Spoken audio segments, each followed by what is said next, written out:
ओजसच्या गाडीतनं पाणिनी आणि ओजस मनवंतर अपार्टमेंटला पोहोचले मोकाशीला भेटायला.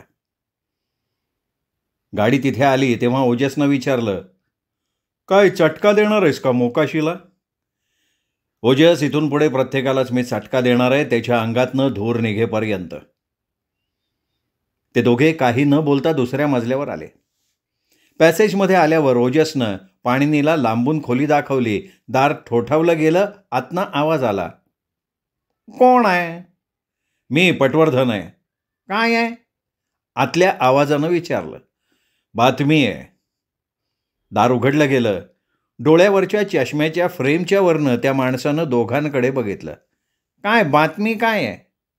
वाईट बातमी आहे, पाणिनी म्हणाला आणि बोलता बोलता दोघं आत आले. खिडकीजवळच्या खुर्चीत ओजस बसला. तो माणूस पाणिनीला बघून म्हणाला, मला नाही वाटत मी ओळखतो तुम्हाला. लवकरच ओळखाल तुम्ही. बसा. तो माणूस कॉटवर बसला. खोलीतल्या उर्वरित दुसऱ्या खुर्चीत पाणिनी बसला. तो बसताच खुर्ची कुरकुरली. तुमचं नाव मोकाशी आहे? पाणिनीने त्याला विचारलं. हो. तुम्ही त्या अनाथाश्रमात हिशोबनीस म्हणून होतात? हो होतो. इथे काय करताय तुम्ही? काम पाहतोय. पुन्हा उत्तर द्या आणि बदल म्हणून जरा खरं बोला. तुम्ही माझ्यावर संशय व्यक्त करताय. आरोपही करीन, सरस्वतीच्या खुनाचा. तो माणूस घाबरून दचकून उभा राहिला. त्या शांत वातावरणात कॉटच्या स्प्रिंगचा आवाज केवढा तरी आला. कोण आहात तुम्ही? पोलीस? ओजसकडे बोट दाखवून पाणिनी म्हणाला, हा गुप्तहेर आहे, खाजगी. सरस्वतीच्या खुनाचा तपास हा करतोय. माझ्याकडे तुम्ही लोक यायचं कारणच काय? तुम्ही सरस्वतीला तो जिवंत असताना शेवटचं कधी पाहिलं? कोण सरस्वती? पेपरला त्याच्याबद्दल वाचलं असेल तुम्ही. अच्छा अच्छा, तुम्हाला म्हणायचं आहे की जो मेलेला आढळल्याची बातमी आली आहे तो? मी बातमी वाचल्यासारखं वाटतंय, पण नावावरनं लक्षात आलं नाही. त्याचा तुमच्याशी संबंध आहे. हे बघा, तुम्ही अशा प्रकारे इथे येऊन माझ्यावर काहीतरी प्रकरण लादायचा प्रयत्न करू शकत नाही. तुम्ही प्रश्न टाळायचा प्रयत्न करू नका. तुम्ही सरस्वतीला तो जिवंत असताना शेवटचं कधी पाहिलंय? मी त्याला कधीच पाहिलेलं नाही. मी त्याला ओळखतही नव्हतो. तुम्ही मिसेस पिंगेला शेवटचं कधी पाहिलं? पाणिनीने अचानक प्रश्न विचारला. हे बघा, म्हणजे मी कोणाचा खून केलेला नाही आहे. मला म्हणायचं आहे की पिंगेबरोबर माझे काही कामाच्या निमित्तानं संबंध आले होते. आणि सरस्वती? नीट विचार करून सांग. हीच वेळ आहे खरं सांगायची. त्यांनी पाणिनीची नजर टाळत घाबरून उत्तर दिलं. त्यांनी मला शोधून काढलं मागच्या 8-10 दिवसांपूर्वी. पिंगेला तुम्ही शोधलं का? तुम्ही पाणिनी पटवर्धन का हो? पिंगेनी सांगितलं मला की तुम्ही गेयताची वकिली घेतली आहे आणि तिचे पैसे तिला मिळवून देणार आहात. तुम्ही गेयताला कसं ओळखता? त्या अनाथाश्रमात तिला ठेवलं होतं ना. तिथे मुळात ती आली कशी? ती श्रीलंकेत होती. पिंगेबाईंनी तिला आणली इथे. बोट फुटून त्यात तिचे आईवडील गेले तेव्हा तिने श्रीलंकेतनं तिला आणलं. तिचं वय तेव्हा जास्त होतं, पण अनाथाश्रमाला वाटलं की तिला कोणी दत्तक घेतलं तर जास्त पैसे मिळतील. पिंगेला एक मुलगी आहे ना हो? नाही, मला या एवढ्या वर्षात लक्षात नाही. त्या संस्थेने तिची सगळी माहिती घेतली असेल. ते ठीक आहे, सरस्वतीबद्दल सांगा पुन्हा. त्यांनी माझ्याकडनं माहिती घेण्यासाठी दमदाटी केली. त्याला असा काहीतरी दुवा हवा होता की गेयताला ट्रस्टचे पैसे मिळणार नाहीत. त्या आश्रमानं फुटलेल्या त्या बोटीची हकीकत खरी आहे का याची चौकशी केली होती का? हो तर, त्यांची पद्धतच आहे. सगळी सखोल चौकशी करतातच ते आणि खात्री झाल्यावर पुढे जातात. कुसुमाकर गिरम माहिती आहे का? अचानक पाणिनीनं विचारलं. नाही, कोण आहे तो? कधीच नाव ऐकलं नाही? कधीच नाही. नावं चांगली लक्षात राहतात माझ्या.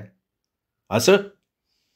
तुम्हाला तर फार उद्युक्त करायला लागलं मला सरस्वतीचं नाव तुमच्याकडनं काढून घेण्यासाठी. हां, ते मात्र खोटं बोललो तुमच्याशी. मुद्दाम. हां, कबूल करतो मी. मला लाच देऊन माहिती काढण्याच्या प्रयत्नात होता तो. यावर पिंगेचं काय म्हणणं होतं? नाही, नाही. अहो, मी तिला यातलं काही सांगितलेलंच नाही आहे. पाणिनी पटवर्धन मोकाशीच्या जवळ आला. त्याच्या नजरेला नजर देऊन म्हणाला, मला माहिती आहे तुम्ही खोटं बोलताय. तो बोट फुटण्याचा आणि श्रीलंकेमधनं तिला सोडवण्याचा प्रसंग धादांत खोटा आहे. गेयता त्या कुसुमाकर गिरमच्या प्रेमात पडली आहे. ती खरं तर पिंगेच्या मुलीची अनावरस मुलगी आहे, म्हणून तिला अनाथाश्रमात ठेवायला लागलं. पण गिरम हे सामाजिकदृष्ट्या मोठा सन्मान लाभलेलं कुटुंब असल्यामुळे अनावरस मुलीला ते कधीच स्वीकारणार नाहीत, म्हणून हे सर्व श्रीलंकेचं असल्याचं नाटक. आता तुम्हाला याबद्दल किती लाच मिळाली पिंगेकडनं ते सांगा फक्त. 15,000. त्यातले प्रत्यक्ष किती मिळाले? 1,000. आणि बाकीचे गिरम आणि गेयताचं लग्न झाल्यानंतर. मोकाशी, तुम्ही सरस्वतीला शोधून त्याला काही माहिती विकायचा प्रयत्न केलात, त्याने नाही तुम्हाला लाच दिली? काय खरंय का नाही? तो काहीच बोलला नाही. अचानक पाणिनी पटवर्धननं त्याला कॉटवरनं उठवलं, खिशातनं छोटा चाकू काढला आणि पलंगपोस ओढून काढून गादी मध्यभागी फाडली. त्यात 10,000 रुपयांच्या नोटा होत्या. हे तुम्हाला कोणी दिले? मोकाशी काही बोलला नाही. ठीक आहे मोकाशी, हे पैसे मी घेऊन जातो आणि पोलिसांच्या ताब्यात देऊन त्यांना सगळं काही सांगतो. नाही नाही, नका, तसं नका करू.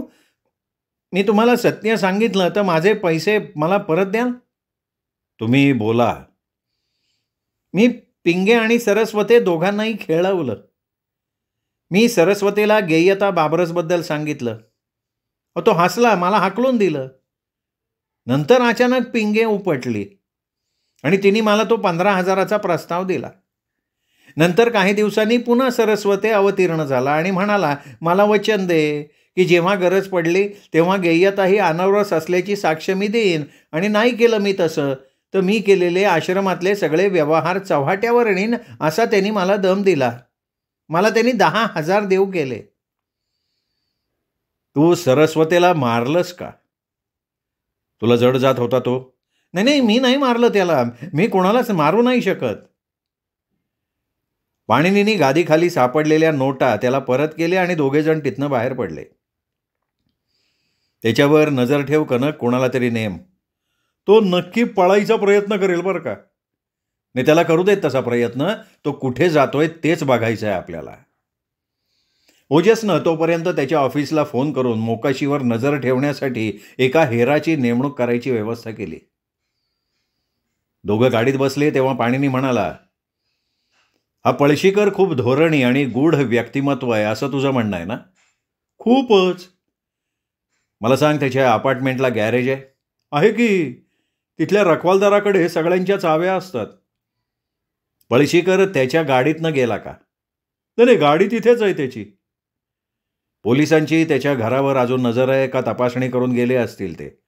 अजून असेल नजर त्यांची कदाचित. पण तसं असेल तर आपल्याला अडचण येऊ शकते.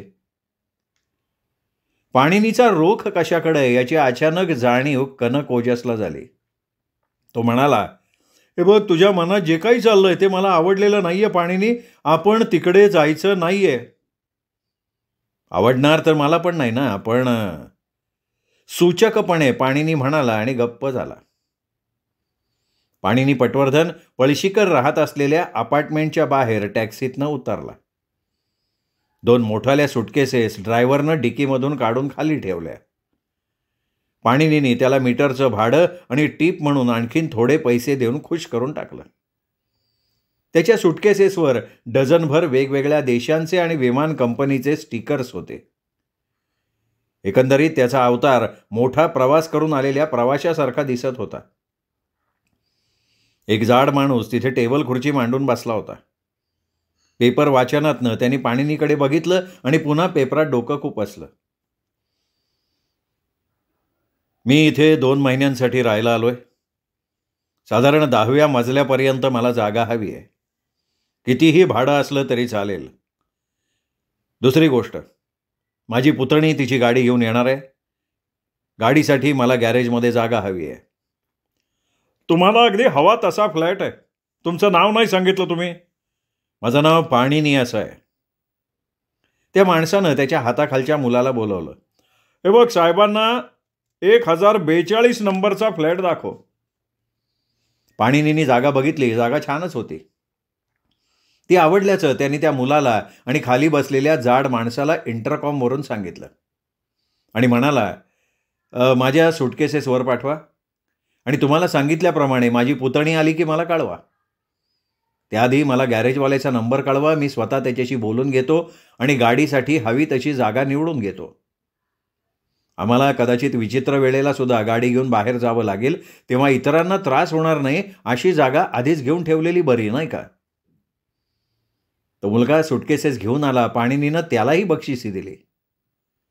तो गेल्यावर आपल्या एका सुटकेसमधनं चाव्यांचा एक जोडगा बाहेर काढला आणि आपल्या 1042च्या किल्लीला मिळती जुळती किल्ली त्या जोडग्यातनं काढून ती घासायला सुरुवात केली.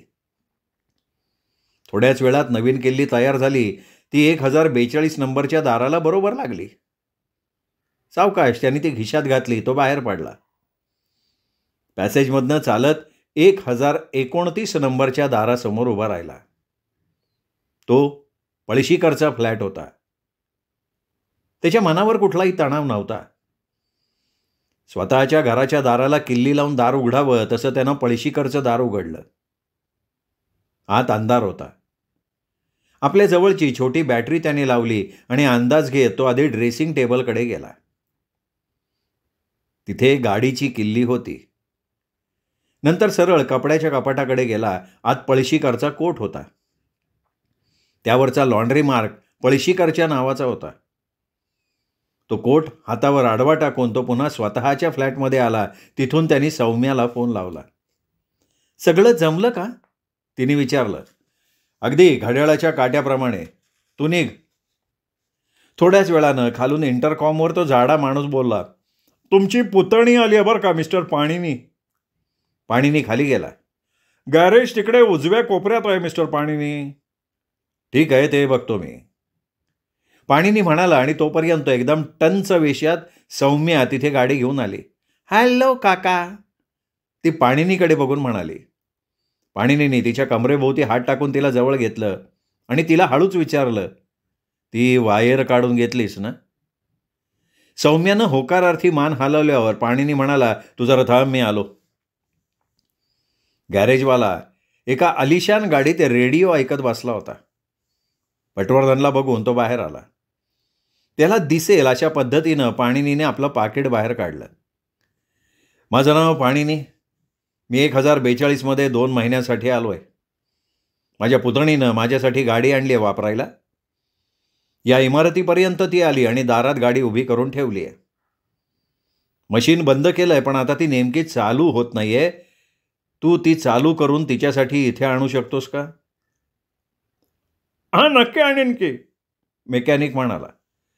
तो जाताच पाणिनीनं पळशीकरची गाडी रस्त्यावर लावून टाकली. रस्ता ओलांडून पलीकडे गेला तेव्हा गाडीत बसलेल्या सौम्यानं त्याला हात केला. पाणिनीने डॉक्टरांना फोन लावून विचारलं, मी तयार आहे डॉक्टर, प्रयोगाला. कधी देऊ शकता मला ते? अर्ध्या तासाच्या आत हुबळीकर हॉस्पिटलच्या डेस्कवर थर्मल कंटेनरमध्ये ठेवून देतो. फक्त काम झाल्यावर कंटेनर मला परत दे.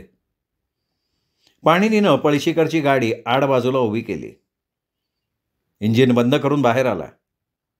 पळशीकरच्या घरून आणलेला कोट एका झोडपावर पसरवला.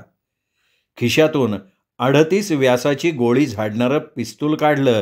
ते कोटाच्या अगदी जवळ धरलं आणि छातीच्या डाव्या बाजूला जिथे कोटाचा भाग येतो तिथे गोळी झाडली.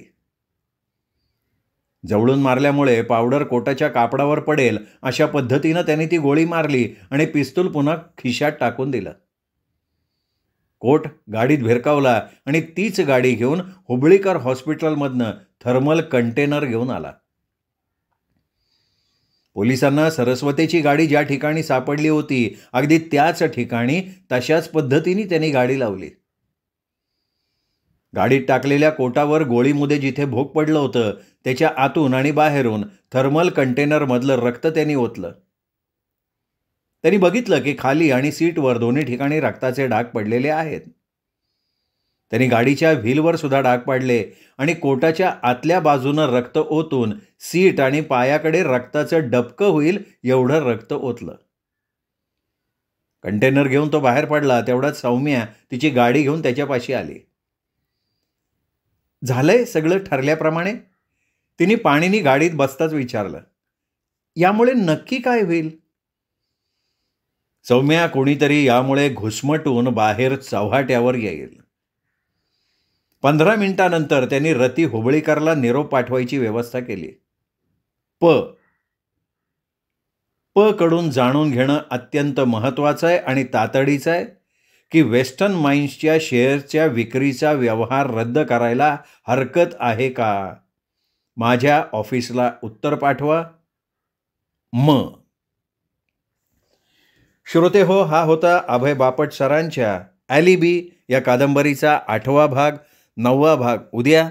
तोपर्यंत नमस्कार. पण तत्पूर्वी तुम्ही जर अजूनपर्यंत चॅनल सबस्क्राईब केलेलं नसेल, तुमच्याकडनं चॅनल सबस्क्राईब करायचं राहून गेलं असेल तर आत्तावरती उजव्या हाताला जो माझा फोटो दिसतोय त्या फोटोवर क्लिक करा, त्या फोटोला स्पर्श करा आणि चॅनल सबस्क्राईब करा. ऐकत रहा दीपक रेगे कथाकथन चॅनल.